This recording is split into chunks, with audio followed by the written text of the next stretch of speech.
Former students of this private Christian school and church are outraged. That's because the current pastor gave a sermon here on Sunday, casting doubt on some of their abuse allegations. It's painful, yes. It's still shocking to me because I just cannot imagine gaslighting victims, even if I was not a victim. So it's shocking, it's harmful, it's gaslighting. This summer, for the first time, Stephanie Hutchinson and others spoke publicly as part of our CBC News investigation. They alleged rampant, systemic abuse at the church and adjacent school, now called Legacy Christian Academy.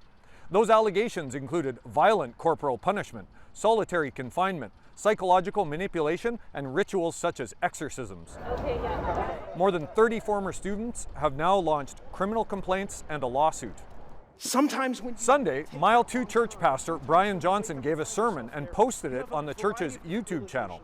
He claimed some of the abuse allegations are exaggerated, but gave no details and provided no evidence. There's a lot of things that have taken place, some good, some bad. Many of you are hearing some stories over this last month of different things that are a part of our church history. And here's all I have to say to that right now. We'll talk more in the information meeting. Some of the stories are true. Some of the stories I think are exaggerated. Some of them, I don't know if they're true or not. Johnson did not return CBC News interview requests. Hutchinson and others say it's now clear the leaders have no interest in taking responsibility. She says they won't be intimidated anymore. But we are also very resilient because this has been our life.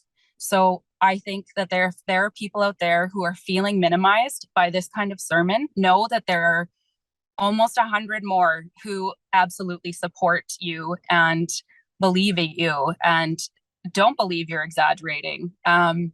So yes, it's hard to hear. Following our CBC News investigation, the provincial government appointed an independent administrator to oversee this school. Students say that's not good enough.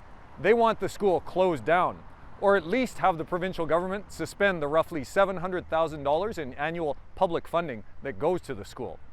As for the criminal complaint, that's in the hands of provincial Crown prosecutors. It's unclear when a decision will be made on possible charges.